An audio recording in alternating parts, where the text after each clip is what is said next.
Hi guys, कैसे हैं सभी लोग। उम्मीद करती हूँ खुश हैं, सुरक्षित हैं और स्टडीज़ को एंजॉय कर रहे हैं बेंचर्स आईक्यू के साथ में।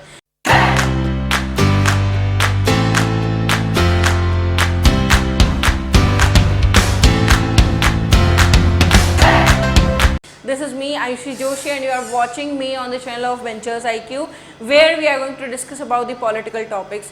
तो आपको ये चीज़ पता है कि मैं आपके साथ में इकोनॉमिक्स की सीरीज़ लेकर आई हूँ और उसी के साथ में पॉलिटी की सीरीज़ भी मैं आपके साथ डिस्कस कर रही हूँ। मतलब पॉलिटी और इकोनॉमिक्स दोनों सब्जेक्ट को हम इस तरीके से कवर कर रहे हैं कि आपके आने वाले हर एग्जाम में हर क्वेश्चन की गारंटी वेंचर्स आईक्यू की और मेरी बन जाती है। Even you will be able to answer each and every question related to economics और पॉलिटी, अगर आपने हमारी ये सीरीज़ को कंटिन्यू देखा है तो।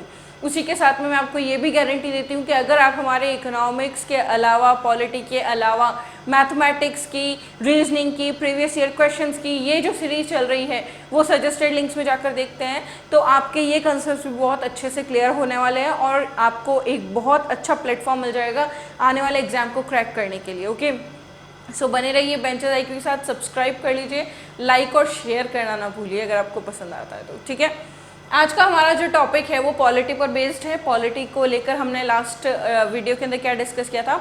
हमने डिस्कस किया था गवर्नमेंट ऑफ इंडिया एक्ट 1935 को इनिशिएट कर चुके थे हम, स्टार्ट करना था हमें, हम स्टार्ट कर चुके थे। थोड़ा बहुत लिटिल बिट हमने डिस्कस कर लिया था, आज उसको डिटेल में लेंगे हम लोग। ठीक है, government of India act is act जो पूरी तरीके से आपको लेकर आएगा प्रेजेंट में। अब तक हम हिस्टोरिकल बैकग्राउंड पढ़ रहे हैं, ये 1935 का जो एक्ट है ये भी हिस्टोरिकल बैकग्राउंड में है, लेकिन हिस्टोरिकल बैकग्राउंड में अब तक जितने भी एक्ट हमने पढ़े हैं वो सारे एक्ट आपको कहीं ना कहीं पास्ट की तरफ लेकर जाते हैं, पास्ट के बारे में बताते हैं। लेकिन अब 1935 का एक्ट जो आप देखने जा रहे हैं वो आपको प्रेजेंट की जो कंडीशन है, पॉलिटिकल कंडीशन, प्रेजेंट की जो गवर्नमेंट की कंडीशन है, प्रेजेंट जिस सिचुएशन, जिस एटमॉस्फेयर में हम लोग अभी रह रहे हैं उस एटमॉस्फेयर से अवगत करवाएगा कौन?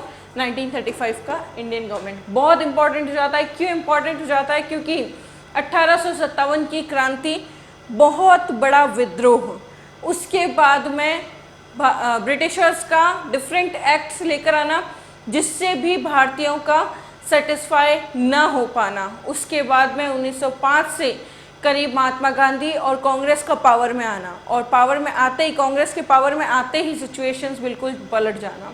यहाँ से 1935 का एक्ट इंपॉर्टेंट इसलिए हो जाता है। इसी के बाद में 1939 से आपको पता है कि सेकेंड वर्ल्ड वॉर स्टार्ट हो चुका था और जिसके चलते या जो भी एक बहुत बड़ा रीज़न हुआ था ब्रिटिशर्स का भारत छोड़ के जाने का, है ना। तो सबसे पहले तो हम देखते हैं कि ये क्या था। क्या तो सबसे पहले तो मैं आपको बता दूँ, ये एक बहुत, हम कह सकते हैं, इम्पॉर्टेंट एक्ट है भारत की सरकार या भारत की जनता के लिए।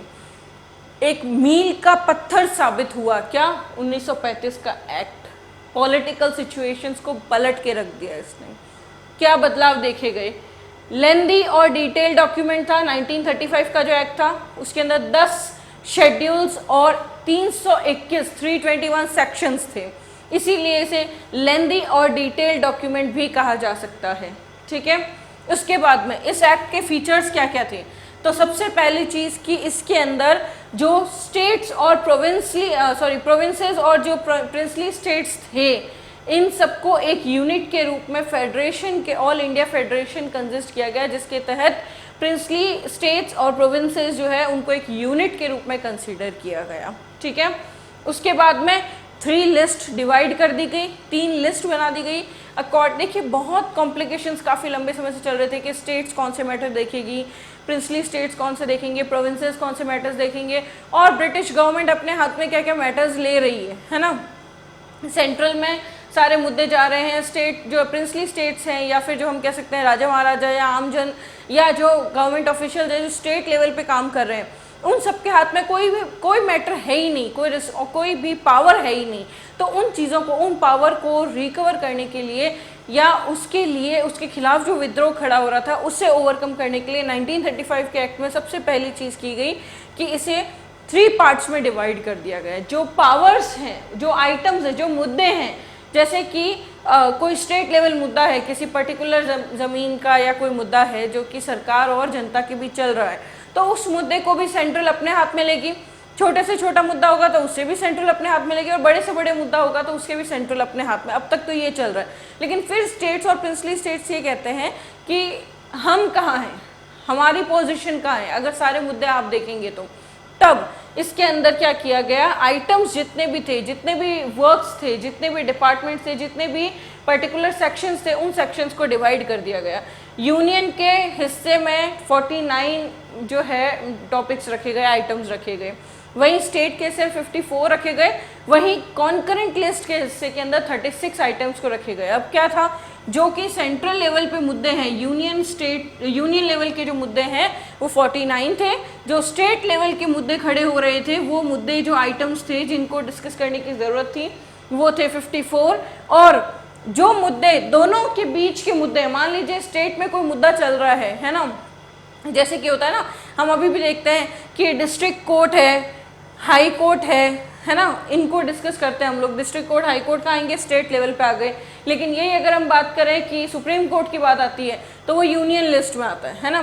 तो इस तरीके से ऐसे मुद्दे जो कि बहुत बड़े स्तर के मुद्दे हैं, जिनको या ऐसे मुद्दे हैं जो ना इस लिस्ट में आ रहे हैं ना इस लिस्ट में आ रहे हैं, वो मुद्दे कॉन्करेंट लिस्ट में आएंगे। मतलब जिनको अभी तक डिसाइड नहीं किया गया है कि वो किसके अंदर आने चाहिए, अकॉर्डिंग टू सिचुएशन जो है वो पर्टिकुलर डिपार्टमेंट उसको हैंडल करेगा। ठीक है, उसके बाद में नेक्स्ट स्टेप क्या लिया गया, रेजिजुअरी पावर्स जो थी वो किसको दे दी गई, वाइसरॉय को दे दी गई।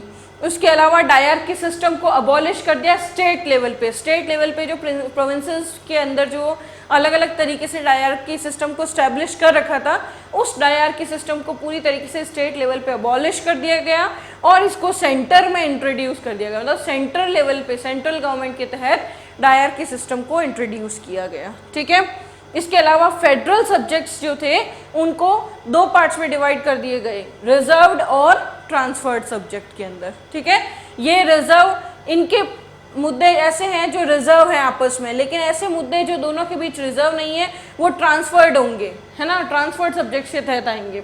तो federal subjects were divided into reserved and transferred subjects. Okay, bicameralism in 6 out of 11 provinces. 11 provinces थे जिसमें से 6 प्रोविंसेस के तहत बाइकैमरलिज्म का फॉर्मूला अपनाया गया। अब वो 6 प्रोविंसेस कौन से थे, आपको पता होना चाहिए 6 प्रोविंसेस कौन से थे। तो मैं आपको बता देती हूँ कि देखिए 6 प्रोविंसेस वो प्रोविंसेस थे जो कि उस समय लीड कर रहे थे। अब इनको याद करने का एक तरीका होता है। सबसे पहला प्रोविंस जो आता है वो क्या आता है, बंगाल, बॉम्बे, मद्रास, है ना। उसके अलावा बिहार आ गया, असम आ गया। तो इस तरीके से जो ये 6 मेजर प्रोविंसेस थे उनको बाइकैमरलिज्म के तहत ले गए। मतलब बाइकैमरलिज्म जो है वो प्रोसीजर लेकर आए कहाँ पे, 6 प्रोविंसेस के अंदर। ठीक है, और क्या क्या महत्वपूर्ण चेंज हुए, तो मैं सबसे बड़ा चेंज मैं आपको बताती हूँ। देखिए, अब इससे पहले फूट डालो राज करो की नीति अपना रहे थे ब्रिटिशर्स, इसलिए इससे पहले उन्होंने कम्युनल इलेक्टोरल का सिस्टम ऑलरेडी जो है पेश कर चुके थे वो लोग। अब उन्होंने एक नया तरीका अपनाया कम्युनल इलेक्टोरल के अंदर। उन्होंने अभी तक तो दो पार्टीज में डिवाइड कर दिया, मतलब हिंदू और मुस्लिम में डिवाइड कर दिया था, लेकिन अब सिचुएशन और बदल गई थी क्योंकि इस एक्ट के तहत और डिविजन्स कर दिए गए, जिसके अंदर schedule caste, schedule tribes, other backward class, इस तरीके से कैटेगरीज को डिवाइड कर दिया गया।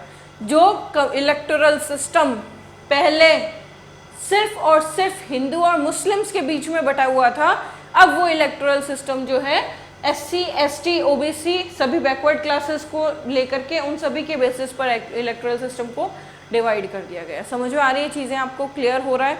देखिए बहुत इजी है। सबसे पहले तो 1935 के एक्ट की अगर बात करें तो ये एक मील का पत्थर साबित हुआ, एक रिस्पॉन्सिबल सरकार को स्थापित करने के लिए एक मील का पत्थर साबित हुआ। उसके अलावा इस एक्ट के ये एक्ट जो है, ये 1935 का एक्ट, ये एक बहुत ही लेंदी और डिटेल्ड डॉक्यूमेंट है जिसके तहत 10 शेड्यूल और 321 जो है सेक्शंस रखे गए थे। इसके अलावा जो इसके फीचर्स हैं उनकी अगर बात करें कि क्या महत्वपूर्ण बदलाव किए गए, तो तो इसके तहत ऑल इंडिया फेडरेशन जो है, जो कंसिस्ट करती है प्रोविंसेस को और प्रिंसली स्टेट्स को एक यूनिट के तौर पे, ठीक है, एक यूनिट के तौर पे उनको आइडेंटिटी दे दी गई, प्रोविंसेस और प्रिंसली स्टेट्स को। वहीं पे अगर बात करें लिस्ट की, तो 3 लिस्ट के अंदर जो है आइटम्स को, मतलब वर्क्स को डिवाइड कर दिया गया।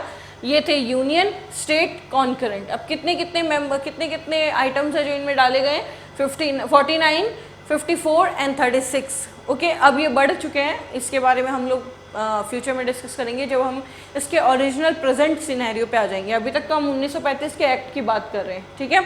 इसके बाद में रेजिडुअरी पावर्स जो थी वो वाइसरॉय को दे दी गई थी। इसके साथ ही डायरकी सिस्टम को स्टेट लेवल पे अबॉलिश कर दिया गया था और सेंट्रल लेवल पे स्टैब्लिश कर दिया गया था।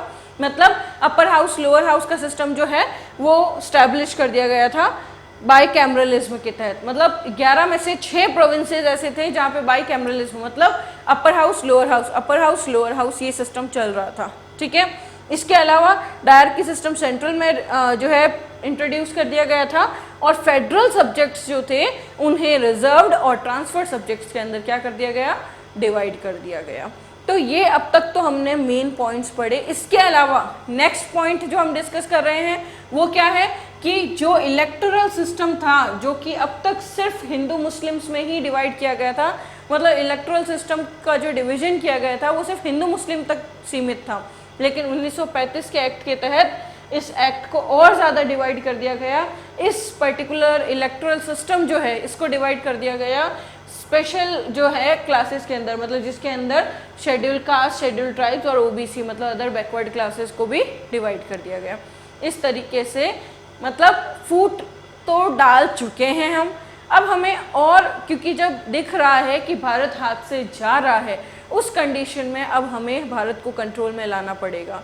और कंट्रोल में क्योंकि आ नहीं रहा तो कोई तो ऐसा स्टेप उठाना ही पड़ेगा जिससे भारत के अंदर फूट डालने की नीति उत्पन्न हो सके। तो हमने क्या पढ़ा अब तक, बाईकैमरलिज्म पढ़ लिया, सेपरेट इलेक्टोरल सिस्टम की बात चल रही थी। तो सेपरेट इलेक्टोरल सिस्टम को इंट्रोड्यूस किया गया किस फील्ड में, एससीज के लिए, मतलब स्पेशल, या हम कह सकते हैं कि शेड्यूल कास्ट के लिए, विमेन के लिए और लेबर क्लास के लिए, इन सभी के लिए स्पेशल कैटेगरी डिवाइड कर दी गई और इन्हें सेपरेट इलेक्टोरल सिस्टम प्रोवाइड करवा दिया गया, ठीक है।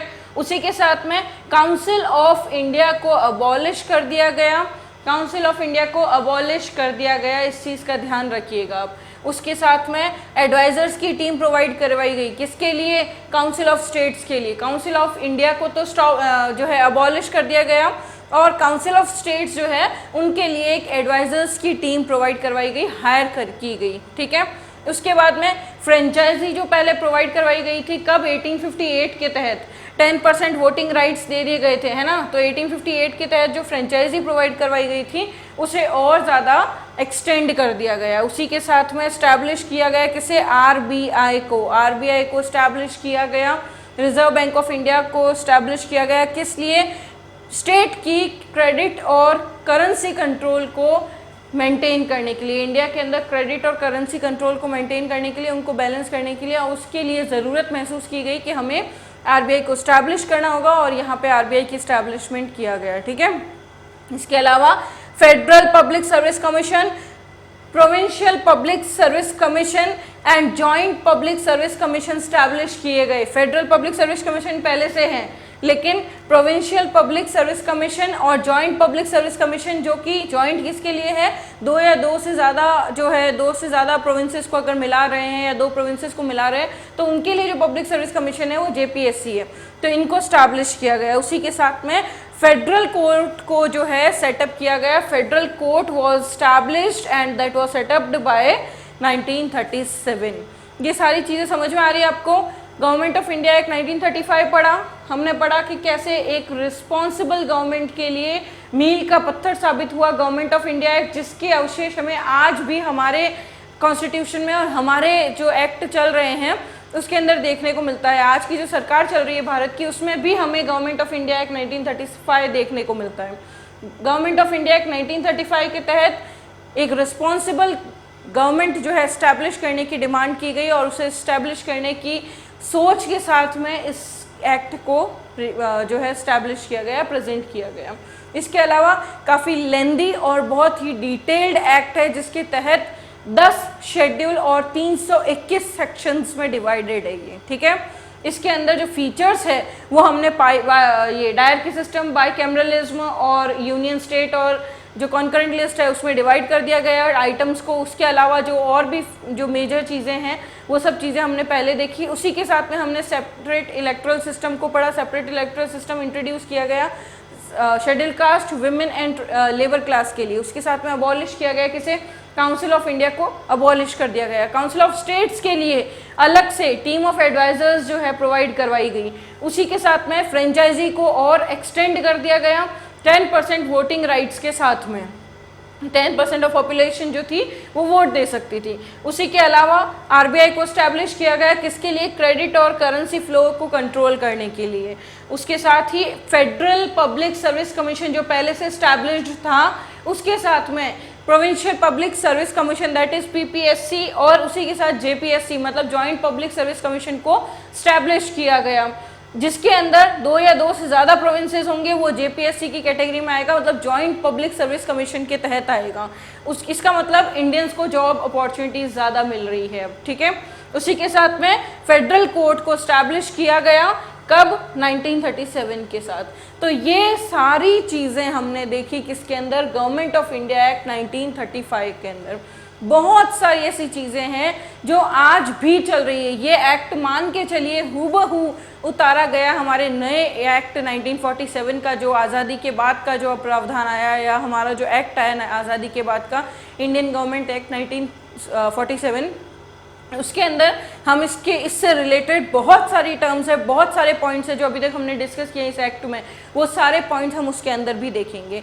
इसी के साथ मैं उम्मीद करती हूँ कि 1935 का एक्ट आपको समझ में आया है। 1947 का एक्ट हम लोग सेपरेटली नेक्स्ट वीडियो में लेंगे क्योंकि उसे भी डिटेल स्टडी करेंगे। जनरली क्वेश्चंस बनते हैं, आप प्रीवियस ईयर के जब क्वेश्चंस उठा के देखेंगे या पेपर सेट्स उठा के देखेंगे तो आपको पता चलेगा मैक्सिमम क्वेश्चन पॉलिटी की हिस्टोरिकल बैकग्राउंड से जो बनते हैं वो बनते हैं 1935 के एक्ट से, चार्टर एक्ट से, जो कि हमने ऑलरेडी पढ़े हैं। पहले चार्टर एक्ट को पढ़ा है हमने, 1935 का एक्ट जो हमने आज पढ़ा है, और 1947 का इंडियन गवर्नमेंट एक्ट जो कि हम कल के वीडियो में पढ़ेंगे। इस तरीके से हम सब्जेक्ट को कवर करेंगे, एक एक टॉपिक को कवर करेंगे। अभी तक आपने देखा जितने भी एक्ट हम लोग पढ़ रहे थे इन शॉर्ट पढ़ रहे थे, ओनली इंपॉर्टेंट पॉइंट्स, क्योंकि वो उतने इंपॉर्टेंट नहीं होते हैं, लेकिन जो भी इंपॉर्टेंट होते हैं उन्हें हमने डिटेल में स्टडी किया। जैसे कि आज हमने 1935 के एक्ट को किया, Indian government act 1935, very very important.